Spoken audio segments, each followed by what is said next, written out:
The Iowa Hawkeyes head to Market Square Arena, Indianapolis, Indiana. Gamble. Yes! Iowa is going to Phoenix. Iowa's the Big Ten champion. Iowa wins the Big Ten tournament.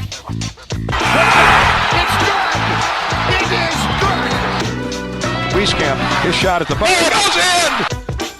Luka Garza, 33 now. Remember, he had 44 at Chrysler. Bohannon, way outside, launches the shot. Big time onions! And a dunk by Keegan. And he dunked Gillis right to the floor with him. And the Hawkeyes are Big Ten champions.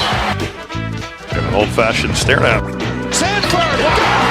Who got it? This has really happened. Starts his running three.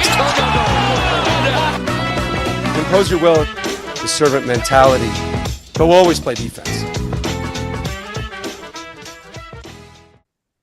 Hello, everyone, and welcome into the first ever episode of Bench Mob Carver. Now, you might be listening and you might be thinking, hey, what the heck is this? that's a great question, and here's your answer. If you're a fan of Iowa Hawkeyes men's basketball, or you're just curious about Iowa Hawkeyes men's basketball, this is the perfect place for you, because in today's Hawkeye media, everything, you either have podcasts about the general Hawkeye sports everywhere, or you have your Iowa football specific podcasts like, the Washed Up Walk-Ons. Shout out to them. I am a Patreon member of them, so shout out them. But if you're interested in Iowa Hawkeyes men's basketball, this is the place for you. So, you might be asking, what does the show even do? What the heck is even that? And my answer to that is, the best way I can describe this is a more deep dive into Hawkeyes hoops, especially around the season, that, can aim to be a little entertaining, a little funny. I hope you laugh during this, and if you don't, well, I don't blame you for skirting out of here.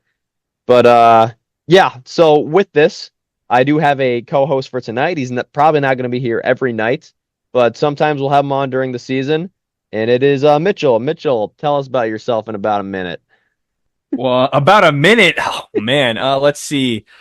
I grew up here in Iowa, a big Iowa basketball fan growing up, just a big basketball fan in general. Played from as young as I was able to, which was third grade, all the way up until my freshman year in college at an NAIA school. Aaron and I have known each other for about 4 years, primarily as brothers in Christ, and secondarily as just because we both really love basketball. And we've done a lot of really deep dive things over the last few years into college ball and NBA and all that kind of stuff. So, but this is the first time we've ever done something like this. So I think that's about it. Is that 1 minute? Yeah, no, you're good. Yeah, so we're excited to have Mitchell on as a co-host. Maybe we'll have some other co-hosts on throughout the year as well, maybe some guests. But for now, it's just us two for tonight. And, shout out to Mitchell. Also, we were both technically college hoopers at one point in our lives. That. Yeah, sorry, this is episode 1 of your podcast. Tell us about yourself, my guy. All right, so 1 minute. What's my perspective? What's my whole credibility on this? Why should you even listen to me? Well, that's because we all have free will. Anyways, so my background with this is, raised in Iowa, grew up on a farm in Northwest Iowa. I played basketball for as long as I can remember. Once we got to high school, our team was pretty good. Let's start the sophomore year. Sophomore year, we weren't that great, but I came off the bench. Junior year, we had the basketball version of Netanyahu at head coach, and so not great there. Got kicked off varsity because I played defense. And then senior year, he got kicked off. He got fired for obvious reasons. Got back on varsity, bench player, role player, made it to state, and so I at least know how to be a role player on a successful team. Signed on to play some JUCO basketball. For some reason, they hired the same Netanyahu at head coach about a month later, so that was my only JUCO offer. So played JUCO for a little bit. I had a couple practices, couple open gyms there. So technically college hooper, just like Mitchell's technically a college hooper. But not really. Yeah, we both went to. Sorry, what was that? No, well, I've done things that you haven't done, and you've done things that I haven't done. It's true. I did go through a media day, and I went through a media day. I never had a media day. For context, I didn't intend on playing basketball my freshman year of college, and basically what happened was that half of the upperclassmen were like flunking, and I was like playing pickup multiple times per week with just like guys that were on the team. I didn't know they were on the team at first. And so they were super short on guys. And they were basically like, hey, you ever thought about doing this? And I was like, okay. And so I joined like a post media day. So that was my story. Yeah, we both went to the University of Iowa, lifelong Hawkeye fans. And now we still stay connected to hoops, just like rec league, stuff like that. I'll still play Tuesday, Friday morning, old man basketball. But yeah, fandom's still there, still hooping. But yeah, if you're expecting someone to be like as knowledgeable about the game as like Coach Mack, I'm just not that guy. But I am a big defensive mind, and and I hope I can at least bring some sort of knowledge to the game, specifically through Hawkeyes men's basketball to you guys. So with that, let's get into the meat and potatoes. We're not going to do a lot of specific details, but we are going to kind of do a little overview. This is just a big like macro, kind of like syllabus week is what we got going on here. So let's start off with, the man, the myth, the legend, Ben McCollum. But before we get to Ben McCollum, quick little rant on Fran McCaffrey, as we have closed the Fran McCaffrey era.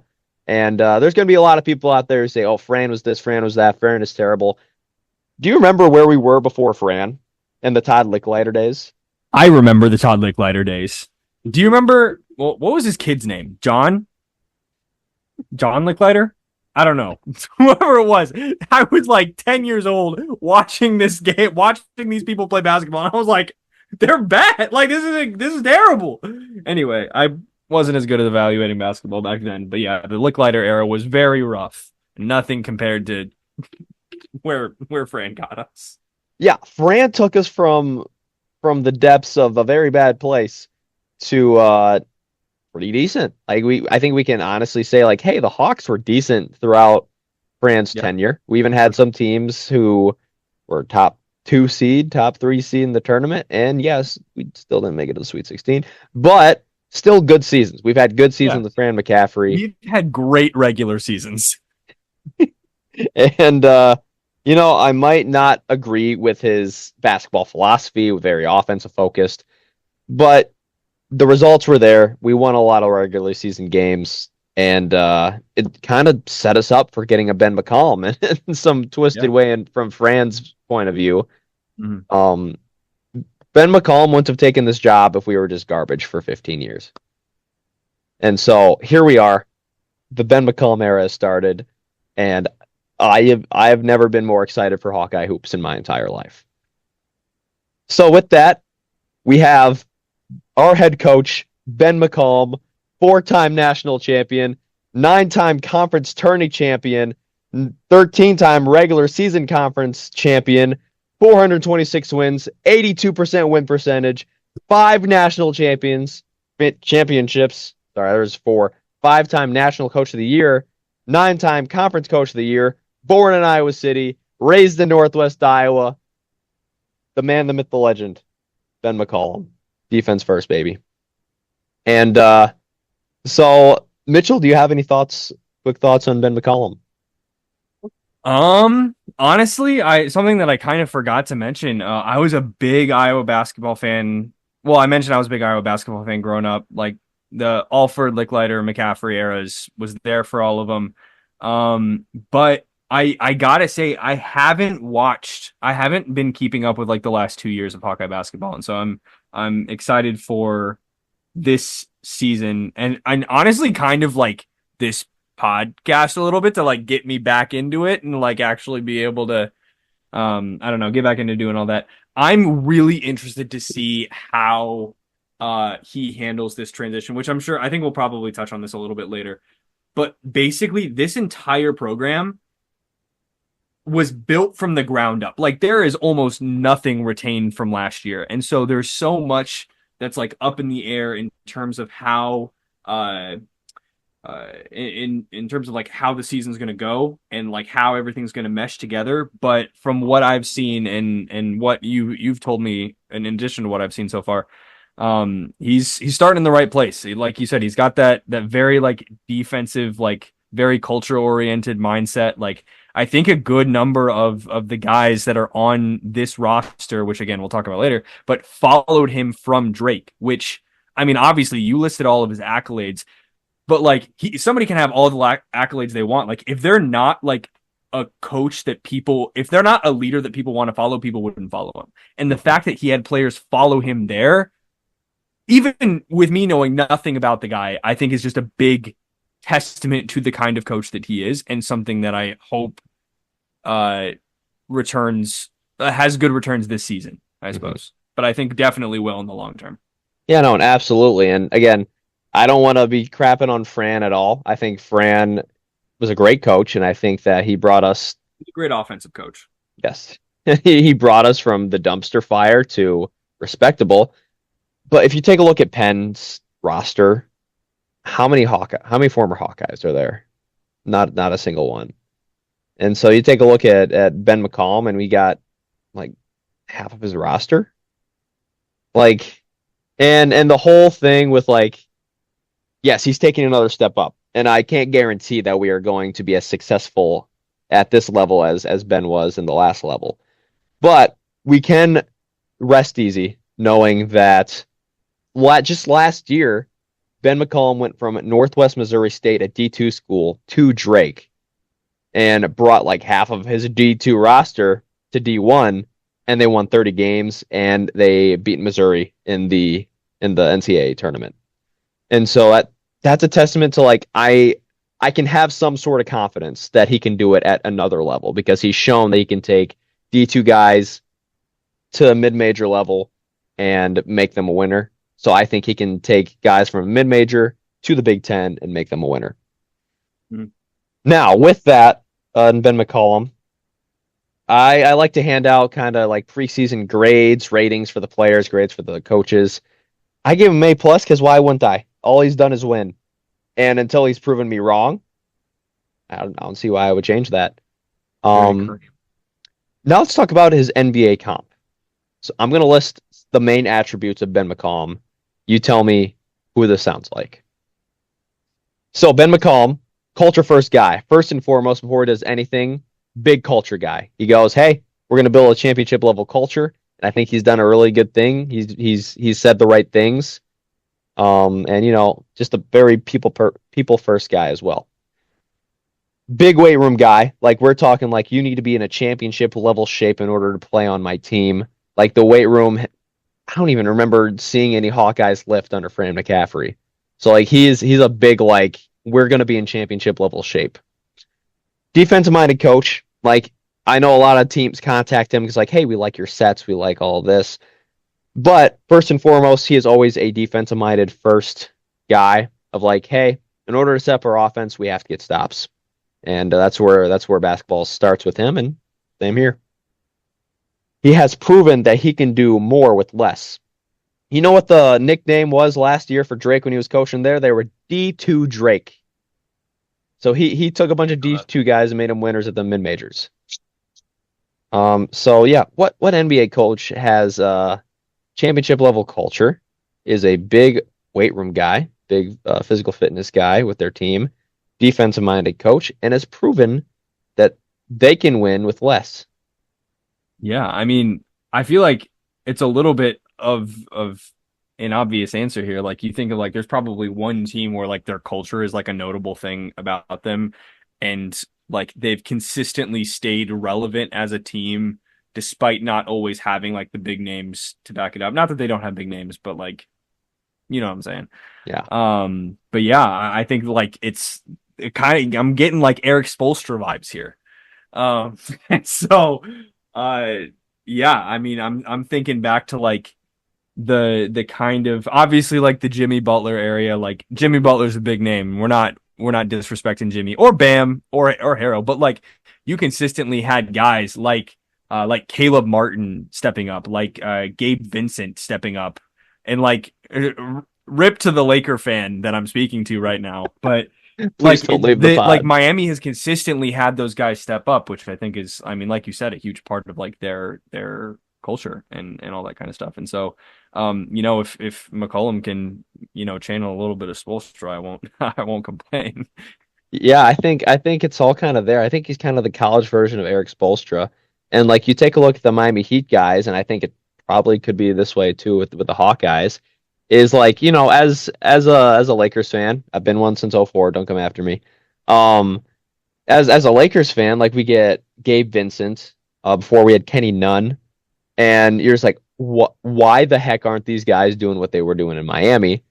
And it's just the fact that like in Miami, you're playing under Eric Spoelstra, who has very, very high standards for you. And no matter who was on his team, Eric Spoelstra is getting Tyler Harrow to play some defense. Like I think that's kind of like on this Hawkeyes team. I think you will be seeing guys who are like, hey, they weren't recruited as like this defensive guy, and like for their team that they transferred from, they really weren't that defensive guy, but they are standing their ground out there in the Big Ten, and I think that's probably what's going to be happening here. That's my hope at least. Yeah, no, I mean, I think you obviously is like a more defensive minded, both player and hypothetical like future coach / fan. Like I'm sure you would agree with me that like there is technique that goes along with defense, but so much more of it, like compared to like if you're weighting like skill versus effort and like how much you have to put in order to be good at something for like offense versus defense, like when it comes to defense, even if you are like you don't really know how to defend, if you're going hard, like I'm not going to put a percentage to it, but like the amount of effort that you put in is so much more, I don't know, like indicative of your ability, I think. But anyway, yeah, no, I always think about that when I think of teams that have been really gritty defensively, it's guys that are going 100 miles an hour all the time. I mean, we saw that. I said I'm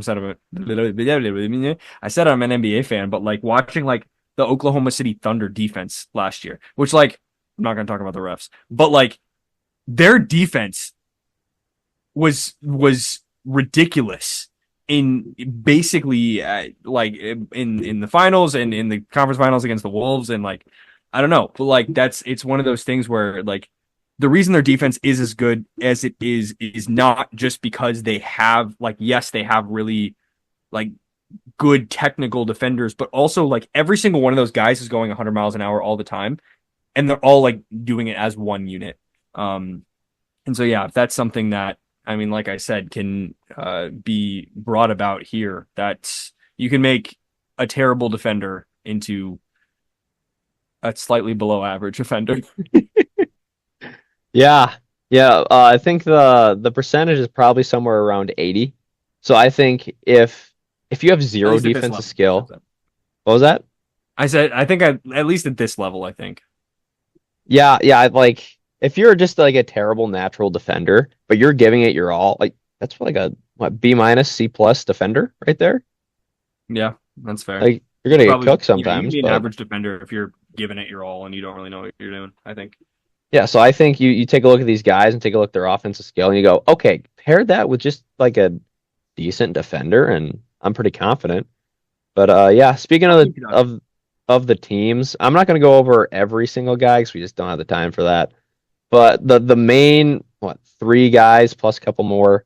I'll just go over like kind of what I would give, like, let's say college basketball drops like a video game. Rest in peace to the one that said they were going to come out, but they're not.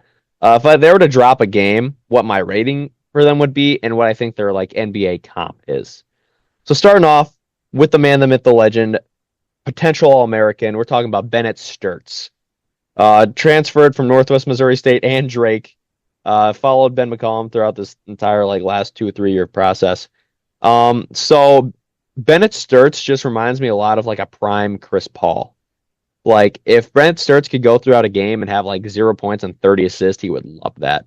Like, just his main thing is honestly his mind. Like, he can walk the ball up down the floor and go, oh, I know exactly what defensive set they're in.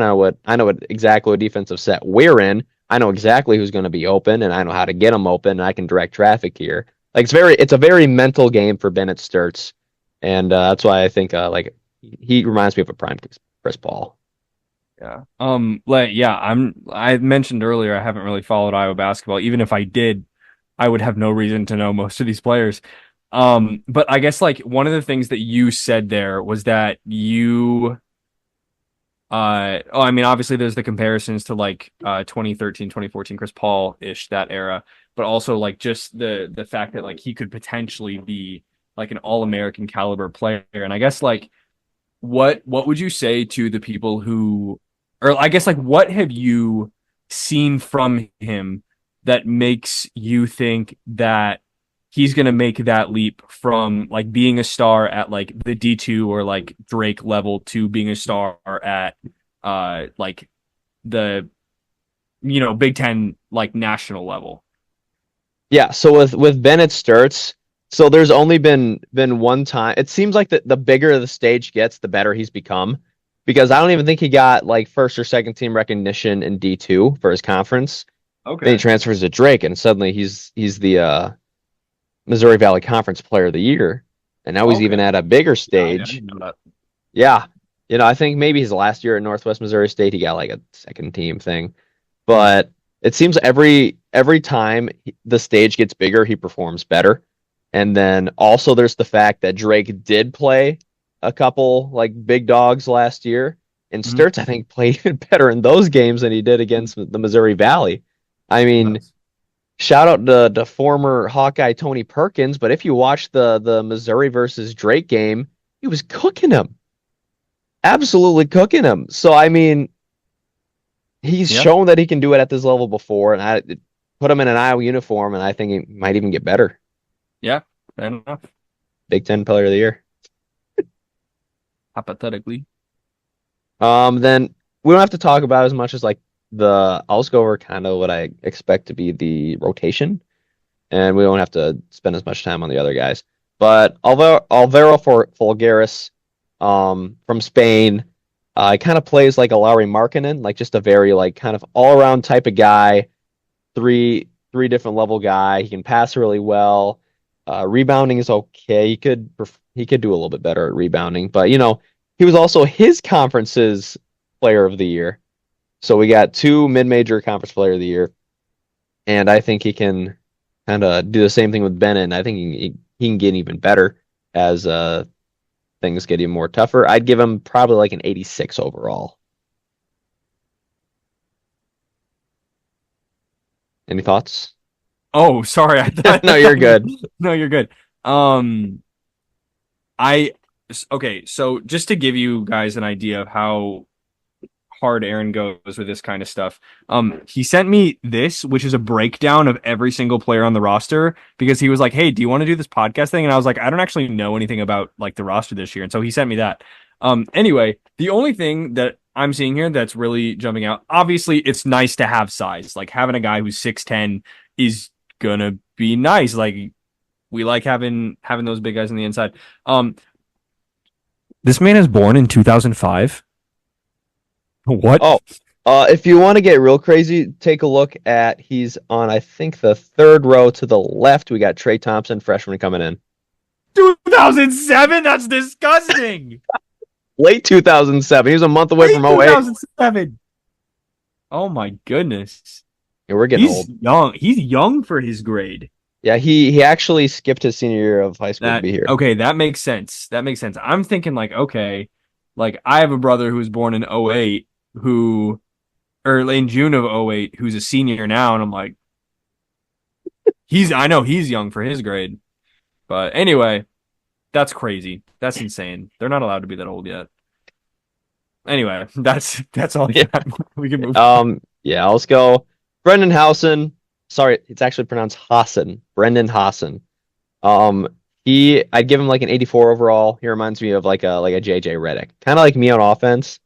Maybe not a Pat Bev on defense. Hopefully he can become one. See what Ben's got. Then we got Cam Manyow. He'll be our starting center. I should probably also say that Austin's going to be our starting shooting guard. Manyow's going to be our starting center. I'd give him like a 79 overall. He's like a Clint Capella type. Like he's going to get you boards and he's going to miss free throws. That's just what we got really well here. with the Chris Paul type. Exactly. I think that's our lob threat. He is 6'9", so a little undersized for the center position, but he's got hop. So we got the Twin Towers down low. That is true. 6'9" and 6'10", which isn't bad for college. Speaking of Netanyahu. So we also, at our small forward position, we'll have Tavion Banks, not to be confused with the Iowa running back from the early 2000s.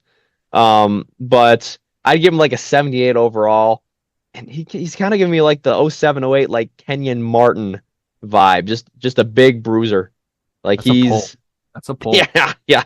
I know my late 2000s NBA players. But he's just a big bruiser. He'll get you boards, especially at the 3 position. Not much of a shooter, which is kind of my only concern for him. If he can learn to shoot, I think we're great. But defensively, just big guy, and he'll bruise the opposing team star, non-center, maybe even a center. I don't know. All right, we also have one of the 2 returning players on this roster, Cooper Koch. I'd give him like a 78 overall. He's giving me like 15, 16 Harrison Barnes vibes. Just a good glue guy. Also, Harrison Barnes, an Iowa guy. But yeah, he's got a little bit of athleticism on him too. So it's not like he's only just like a shooter who's just decent at everything, but he also is that. So, but yeah, other than that, I think Trey Thompson might be in our rotation. That's a pretty iffy, but I'd give him like a 76 overall. He reminds me a lot of like a Cooper Flagg. I think he's got that potential to be, well, not Cooper Flagg, but he's got the potential to be kind of in that same vibe as Cooper Flagg. Just to clarify here, for these comparisons that you doing, are you thinking of these comparisons as like play style comparisons or like play level comparisons or a combination of them? Does that make sense? Yeah, mostly play style. Okay. I guess the further I get down, the more it's like, yeah, like for example, Jacob Koch is just a really good shooter, but he's also like probably not going to crack the rotation at least in the next year or 2. Mm-hmm. And I'm not going to put like, oh yeah, no, he's going to be Kyle Korver. Like, no, Malik Beasley would be like a good one for him. Yeah. Anyways, that's all I got for the roster. Let's talk a little bit of what is this team's identity for this year? Oh, you asking me? Yeah. Well, I think that starts from the top down. I mean, we talked a lot earlier about McCollum as a coach and the things that he values, and that's just being a very like defensive minded coach. And like I said, I haven't really followed McCollum's journey. Like I know he did really well with Drake last year. Obviously, getting that NCAA tournament win over Missouri was really big, and had a lot of success moving up from Northwest Missouri State ? Mm-hmm. Right? Yeah.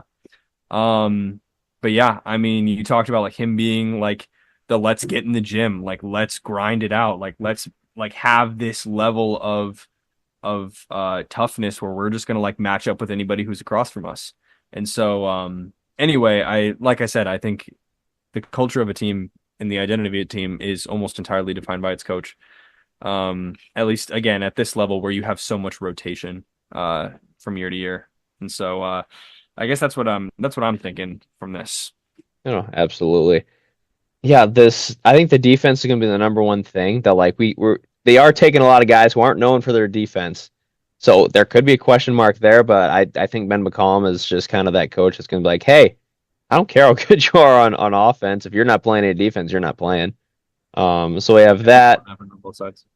What was that? Yeah, you keep going. The pace is going to be a big question because at Northwest Missouri State, he liked to play fast.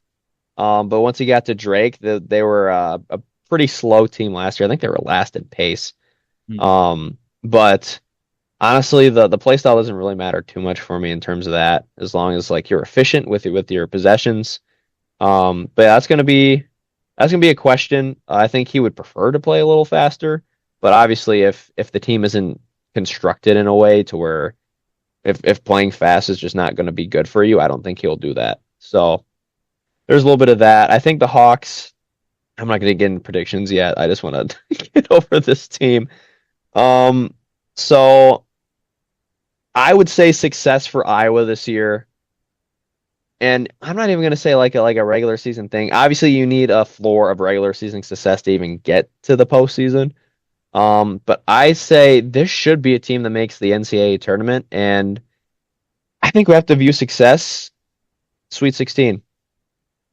Some Fran can never do. Some we haven't been able to do since 1999. I'm thinking, so I guess, are you thinking that, like, do you think that this team, as it's constructed right now, is better than the team that Iowa had last year?